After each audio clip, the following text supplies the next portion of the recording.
Hello and thank you for tuning in to Pilot Savvy YouTube video. My name is Chris, owner of Pilot Savvy. In my last video, it was a series of 3 videos that I test flew the results of upgrading my honeycomb yoke with the Thrustmaster T1600M joystick.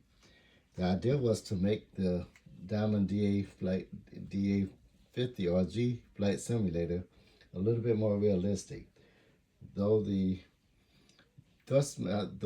honeycomb was real smooth in performance, and I hated to replace it, but I felt that a joystick was more suitable for the Diamond aircraft. Now, the Thrustmaster 16000M was the joystick of choice because it had to do with economics there. I know there's some more expensive joysticks out there, but this was a good balance between functionality and affordability. So one of the things I discovered on the 3 flights there, the purpose of the flight was to test the joystick, the new joystick. So I went over the process of what I did on the previous video, how I labeled it, and if you was to make a comparison on this one, you can see the labeling a lot clearer. So what I did was, what I discovered during that test flight, those 3 test flights, was in a especially dimly lit environment, like on the right side here is dimly lit compared to a bright side on the left side of the joystick. So what I ended up doing was relabeling it so that I could see the labeling at a glance. And that was kind of crucial because 2 things. One, this is a new configuration for me. And so when I was flying, I found myself having to hunt for labeling.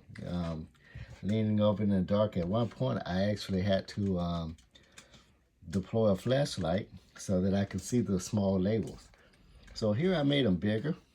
I'll just give you a quick introduction there. So the alternator, it toggles on alternator 1, toggle on and off, alternator 2, toggle on and off, and the fuel emergency fuel pump, toggle off, well, not toggle, but off, and on position.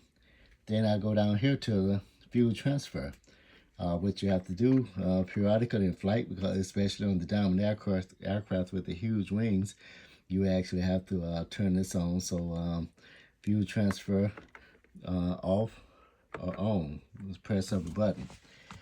Then I move up to the joystick there. Now these, I left them the way they were because they was a lot easier to see. The trim down and the trim up. So up, down. Then you have to push the talk switch, which is here. You just pull the trigger, basically. If I was, if you're in arcading and, shoot 'em up game, then it would be that same joystick, or the trigger. So here I have the autopilot. As I indicated before, it was to simulate the location of the autopilot engage, disengage on a DA50. Then I move around to the right side, and as you can see, it's like super clear. ESS bus. Now these are this is the toggle switch. Toggle on, toggle off. Electric master, and toggle on, toggle off. Then you have the avionics master, toggle on, toggle off. And then you're moving up. You're at your run up, and you want to do the FADEC test. And so you got auto and force B. It toggles off and on. Auto, force B, and then you want to do the test. So I have it set here where when you're ready for your test, you simply hold it. I did test this on the video. And you hold it down, let it go through its test phase, and when it's done, you release it, just like you would on the real aircraft. So my feedback on this here joystick, I've been flying Cessnas and Pipers for decades, And though I haven't been flying them most recently, and I haven't been, but I have decades of experience flying Cessnas and Pipers. And I kind of got used to the yoke. Well, here is just the cover where the yoke used to be. Well, I'm going to do some work on that, as I mentioned in other videos. And if you ever see any other videos on building flight sims, it's an ongoing project. It never ends.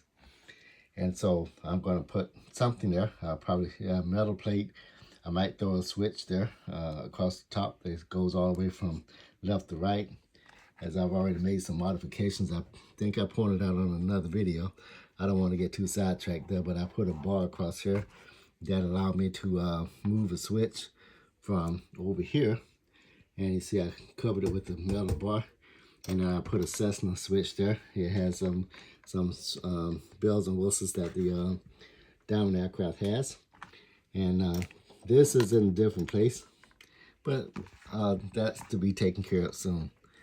So anyway, the look and feel, again, takes some getting used to with having my hand on the joystick instead of kind of used to it being like on an armrest on the side.